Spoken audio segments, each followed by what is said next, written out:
Let me continue other topics. अरू टपिकहरू continue गरौँ र अब प्रोग्राम चाहिँ केही पछि चाहिँ हामीहरूको प्रोग्राम नै धेरै हुन्छ। अहिलेलाई चाहिँ अझै केही थ्योरीहरू छ, त्यसलाई कन्टिन्यू गरेपछि प्रोग्राम थ्योरी अल्टरनेटली जान्छौँ हामीहरू। Let me explain you about expressions. अब एक्सप्रेसन्स भनेको के हो त? एक्सप्रेसन्स भनेको it is the combination of constant, variables, operators and other punctuations. अरू पङ्क्चुएटर्सहरू, अपरेटर्सहरू, भेरिएबल्सहरू, कन्स्ट्यान्ट्सहरू मिलेर चाहिँ के बने हुन्छ त? एक्सप्रेसन बने हुन्छ। जस्तो x = a + b - c, so this is a expression. यो भनेको एउटा एक्सप्रेसन हो। जानेर ए चाहिँ के छ त? हाम्रो x भन्ने एउटा भेरिएबल भयो, a भन्ने भेरिएबल छ, b भन्ने भेरिएबल छ, c भन्ने भेरिएबल छ। जस्तो त्यसै गरी +32, यो 32 भनेको कन्स्ट्यान्ट भ्यालु भयो।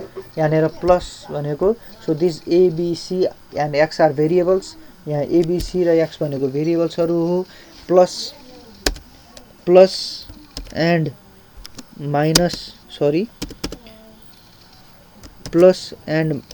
Minus are operands are operators. यिनीहरू चाहिँ अपरेटरहरू हो। र अपरेटरहरू भनेको चाहिँ कस्तो त भन्दाखेरि यिनीहरूले चाहिँ अपरेन्डमा अपरेट गर्छ। र अपरेन्ड भनेको के त भन्दाखेरि अपरेन्ड भनेको भेरिएबलहरूलाई चाहिँ हामीहरूले अपरेन्ड भन्छ। जस्तै यहाँनिर x a b c हरू चाहिँ अपरेन्डहरू हो। प्लस माइनसहरू भनेको अपरेटर हो। यहाँ a b c are operands operate on operator. ऑपरेंड्सहरूलाई चाहिँ हामीहरूले अपरेटरले कम्बाइन गरेर चाहिँ क्याल्कुलेसन गर्न सक्छ, एक्सप्रेसनमा युज गर्न सक्छ। सो एक्सप्रेसन मिन्स भेरिएबल्स, कन्स्ट्यान्ट्स, अपरेटर्सहरू सबै मिलेर चाहिँ के बने हुन्छ त? एक्सप्रेसनहरू बने हुन्छ। Similarly the next topic is statements. Statement is a executable part of program and causes the computer to carry out some actions. Statements भनेको चाहिँ एक्जिक्युटेबल पार्ट हो प्रोग्रामको, र यसले चाहिँ के गर्छ त भन्दाखेरि प्रोग्रामलाई चाहिँ सर्टेन काम गर्नको लागि हेल्प गर्छ स्टेटमेन्ट्सले। जस्तो स्टेटमेन्ट्स पनि there are different types of स्टेटमेन्ट्सहरू हुनसक्छ। जस्तो there are we can specify about simple statements and compound statements. Simple statements भनेको जस्तो x = 5, यहाँनिर एउटा मात्रै काम भएको छ, 5 भन्ने चाहिँ भ्यालु चाहिँ x मा एसाइन भएको छ। So this is a simple statement. र हामीहरूको स्टेटमेन्ट्सहरू चाहिँ सेमिकोलनले इन्ड गर्ने गर्छौँ। सीमा चाहिँ स्टेटमेन्ट्सहरूलाई सेमिकोलनले इन्ड गरिन्छ। र कम्पाउन्ड स्टेटमेन्ट्सहरू हुन्छ। कम्पाउन्ड स्टेटमेन्ट्सहरू चाहिँ धेरै, कम्पाउन्ड स्टेटमेन्ट्समा चाहिँ हामीहरूको धेरै स्टेटमेन्ट्सहरू भित्रतिरबाट हुन्छ। र भित्रतिर हामी कम्पाउन्ड स्टेटमेन्ट्स भनेको एउटा मात्र स्टेटमेन्ट नभएर कम्बिनेसन अफ डिफ्रेन्ट स्टेटमेन्ट भन्न सक्छौँ। र जस्तो हामीहरूले मेनमा लेख्यौँ नि, मेनमा चाहिँ कर्ली ब्र्याकेटभित्र, यस्तो कर्ली ब्र्याकेट अथवा फङ्सनभित्र चाहिँ हामीले मेन फङ्सनभित्र चाहिँ सर्टेन स्टेटमेन्ट्सहरू लेखेर चाहिँ पछि लास्टमा चाहिँ के गर्यौँ त? कर्ली ब्र्याकेट क्लोज गर्यौँ हो। त्यो पनि हामीहरूको के हो त? कम्पाउन्ड स्टेटमेन्ट हो। So there are two types of statements. One is simple statement and the next is compound statement. Simple statement भनेको एउटा मात्र स्टेटमेन्ट छ, सिम्पली एसाइन गरेको छ। कम्पाउन्ड स्टेटमेन्टमा चाहिँ मल्टिपल सिम्पल स्टेटमेन्ट्सहरू हुनसक्छ, जस्तो हामीहरूले फङ्सनमा युज गर्यौँ। So this is all about statement. The next topic is operator. अपरेटरको बारेमा मैले माथि केही कुरा भनिसकेको छु। अपरेटरले चाहिँ के गर्छ त भन्दाखेरि अपरेन्डहरूमा कस्तो टाइपको अपरेसन गर्ने त? जस्तो अपरेन्डहरू भनेको भेरिएबल्सहरू हुनसक्छ, कन्स्ट्यान्टहरू हुनसक्छ, र त्यो अपरेन्डहरूलाई जोड्ने हैन, तिनीहरूमा अपरेसन गर्नलाई चाहिँ अपरेटर्सहरूले हेल्प गर्छ। र there are different types of अपरेटर्सहरू धेरै प्रकारको अपरेटर्सहरू छ। Just I am writing here operators. र अपरेटरलाई चाहिँ मैले अलि छोटोमा भन्छु यो कुराहरू। यदि डिटेलमा हेर्न मन छ भनेपछि बुकमा हेर्न सक्छौ तिमीहरूले। अर्थमेटिक अपरेटर्स, मेन थपाउनु पर्ने कुराहरू त सबै भनिहाल्छु। अर्थमेटिक अपरेटर्सहरू भयो 1 नम्बरमा, फर्स्टमा 1 नम्बर अर्थमेटिक अपरेटर। जस्तो अर्थमेटिक अपरेटर भन्ने बित्तिकै जानेर अर्थमेटिक कामहरू गर्नुपर्ने छ। अर्थमेटिक अपरेटर पनि युनरी अपरेटर र बाइनरी अपरेटरहरू छ। युनरी अपरेटरमा चाहिँ फर्स्टमा प्लस र नेक्स्ट इज माइनस जस्तो माइनस जस्तो कुनैको भ्यालु चाहिँ 34 आयो प्लस 34 लेख्न सक्छौं अथवा माइनस 34 लेख्न सक्छौं त्यही भएर so this is a unary operator यो प्लस र माइनस चाहिँ हामीहरुको के त अपरेन्डको अगाडिबाट आउँछ त्यो चाहिँ युनरी अपरेटर भयो एउटा अपरेन्डमा मात्रै काम गर्ने भएको भएर यसलाई युनरी अपरेटर भन्ने हो यदि एउटा भन्दा धेरैवटा अपरेन्डमा काम गर्छ भने that is called binary operator जस्तो यो प्लस चाहिँ हामीहरुको माइनस चाहिँ जस्तो माइनस 34 भयो भने चाहिँ यो चाहिँ युनरी अपरेटर भयो अथवा हामीहरुको माइनस b भयो भनेपछि यो चाहिँ युनरी अपरेटर भयो व्हेयरएज अर्को हामीहरुको बाइनरी अपरेटर पनि हुन सक्छ यही प्लस चाहिँ बाइनरी अपरेटर हुन्छ फेरि यही माइनस चाहिँ हामीहरुको के हुन्छ त बाइनरी अपरेटर हुन्छ कसरी just I am writing here example a + b दुईटा अपरेन्डमा काम गर्ने भयो सो दिस इज अ यहाँनेर जस्तो a + b भनेर लेखे यो प्लस भन्ने चाहिँ के हुने भयो त यहाँनेर बाइनरी अपरेटर हुने भयो similarly I can write a * k a + k sorry plus भएछ a + k - c so here plus दुईटा अपरेन्डमा काम गर्ने भयो so it is a binary minus is also binary so these are binary operators यिनीहरु चाहिँ बाइनरी अपरेटर्सहरु हो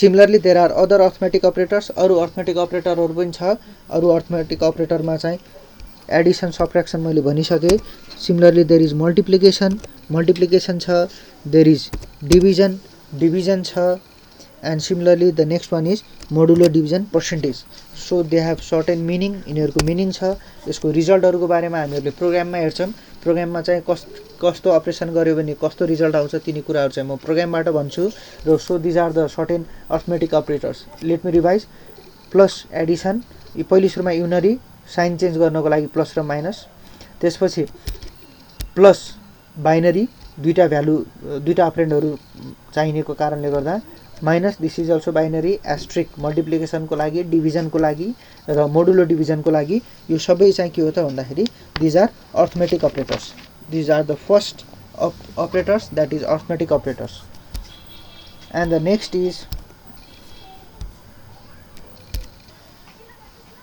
असाइनमेन्ट अपरेटर र असाइनमेन्ट अपरेटर भनेको यसलाई भ्यालु असाइन गर्नको लागि काम लाग्छ let me write first that is 2 number assignment operator assignment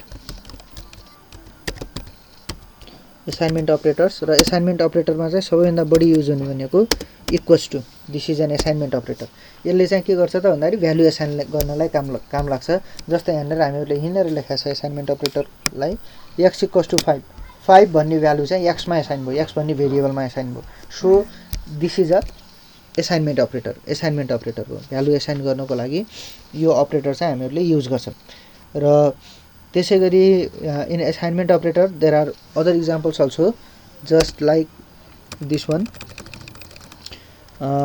plus equals यो पनि असाइनमेंट अपरेटर हो यसको एक्जाम्पल लेखौं एक्जाम्पलमा चाहिँ जस्तो x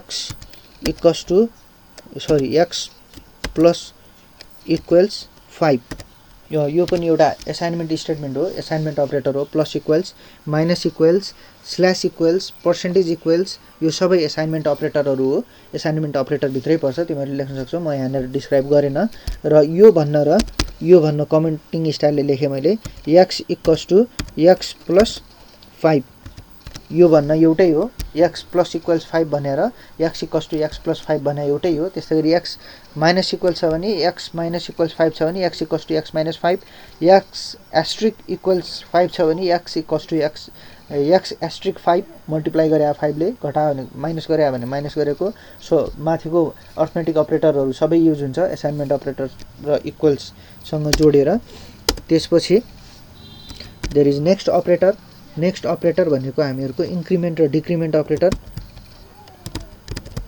इंक्रिमेन्ट अपरेटर भने चाहिँ कस्तो त भन्दाखेरि प्लस इन्क्रिज गर्छ भ्यालु इंक्रिमेन्ट गर्ने भनेको इन्क्रिज गर्ने plus increment operator similarly there is next one decrement operator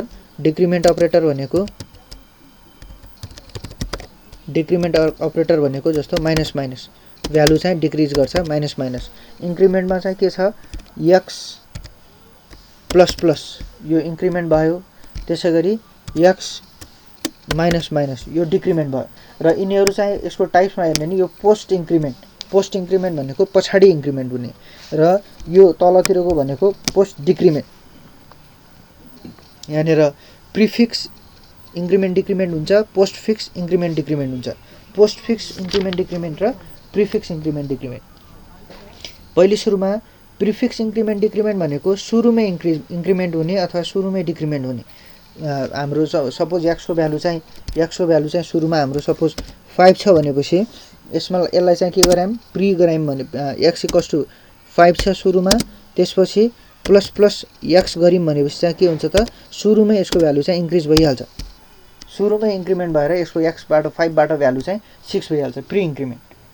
र डिक्रिमेन्टमा पनि त्यही हो। वराज यसलाई चाहिँ हामीहरूले अर्को छ x++ यस्तो पोस्ट टाइपको गरायौँ भने चाहिँ सुरुमा चाहिँ भ्यालु इन्क्रिज हुँदैन।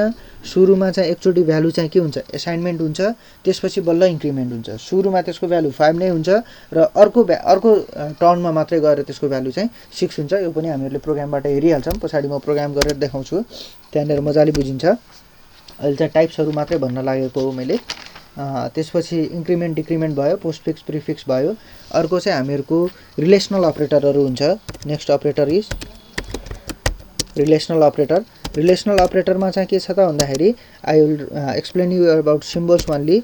लेस देन एउटा भयो, त्यसै गरी ग्रेटर देन भयो, त्यसै गरी के हुन्छ त इक्वल्स टु डबल इक्वल्सले गर्छौँ, इज इक्वल भन्छ यसलाई, इक्वल छ कि छैन भनेर। अर्को चाहिँ फ्याक्टोरियल, अनि इक्वल गऱ्यो नि नट इक्वल भनेर भन्छ यसलाई, इक्वल छैन भन्नको लागि हो। त्यसै गरी लेस देन इक्वल हुनसक्छ, सिमिलरली ग्रेटर देन इक्वल हुनसक्छ। अब यसको रिलेसनल अपरेटरले चाहिँ के गर्छ त भन्दाखेरि हामीहरूको दुईटा एक्सप्रेसनलाई चाहिँ यसले कम्पेयर गर्छ। कम्पेयर गरिसकेपछि त्यसको रिजल्टको आधारमा यदि त्यो ट्रु स्टेटमेन्ट छ भनेपछि 1 रिटर्न गर्छ, यदि फल्स छ भनेपछि 0 रिटर्न गर्छ। Let me give you an example. एउटा इक्जाम्पल दिउँ। जस्तो इक्जाम्पलमा चाहिँ रिलेसनल अपरेटर र यसको इक्जाम्पल हेरौँ। इक्जाम्पलमा चाहिँ यदि हामीहरूको सपोज a = 10 छ, सिमिलरली b = 25 छ, then suppose here is a relational operator a is less than b। जस्तो यो a is less than b हो कि होइन त, 10 इज लेस देन 20 हो। यस्तो कन्डिसनमा चाहिँ के गर्छ त 1 रिटर्न गर्छ, त्यसको ठाउँमा 1 दिन्छ। यदि त्यस्तो अर्को कन्डिसनमा suppose a is equal b, a र b इक्वल हो कि होइन त, a र b इक्वल त होइन, त्यस्तो कन्डिसनमा चाहिँ 0 रिटर्न गर्छ। So this is all about relational operator.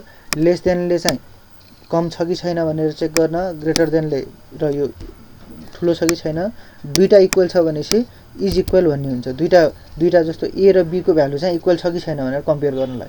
यो नट इक्वल्स टुले चाहिँ के गर्छ त a is not equals to, factorial भन्नुको मतलब नट इक्वल्स टु हो।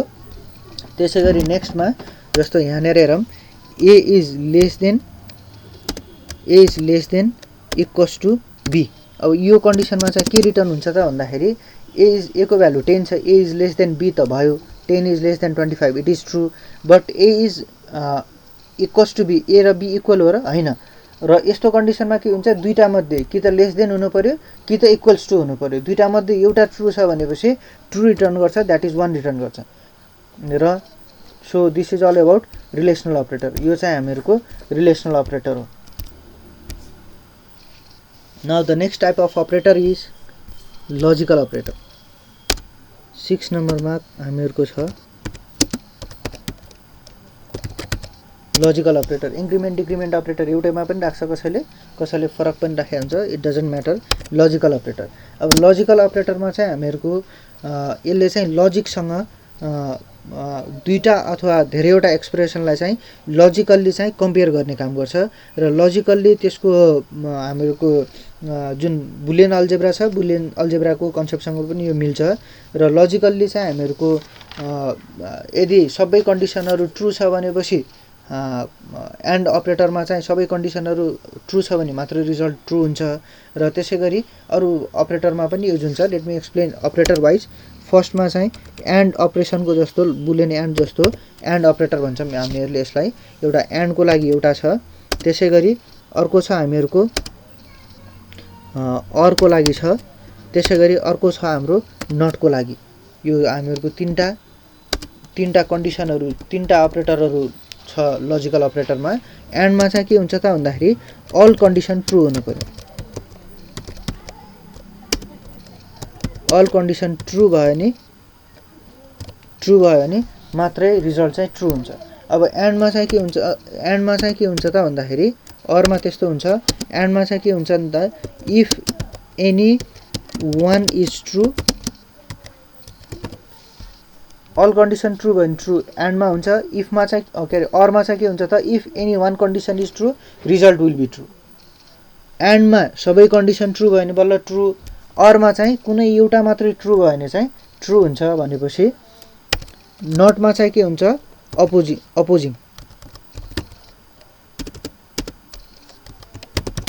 अपोजिङ द रिजल्ट ट्रु छ भने फल्स बनाउँछ फल्स छ भने ट्रु बनाउँछ so this is all about logical operator तीनटा अपरेटर चाहिँ हामीले युज गर्छौं एन्ड अपरेटर एम्परस्यान्ड दुईचोटी लेख्छौं यदि एकचोटी मात्र लेख्छौं भनेपछि दैट बिकम्स बिटवाइज अपरेटर हुन्छ फेरि त्यो एकचोटी मात्र लेख्छौं भनेपछि here it is if both are true then the result will be true यदि एन्ड अपरेसनमा सबै कन्डिसनहरु ट्रु छ भने ट्रु हुन्छ अरमा कुनै एउटा ट्रु छ भने ट्रु हुन्छ र नट अपरेटर भनेको उल्टो पार्ने काम गर्छ that is opposing the result given condition to give the result अब नेक्स्ट मा छ हामीहरुको कन्डिसनल अपरेटर यो कन्डिसनल अपरेटरलाई चाहिँ मैले पछाडी कन्डिसनल अपरेटरलाई चाहिँ पछाडी प्रोग्रामबाटै देखाउँला so these are the main operators र अर्को नाम चाहिँ याद गर पछाडी गएर तिमीहरुले लेख्नु पर्ने हुन सक्छ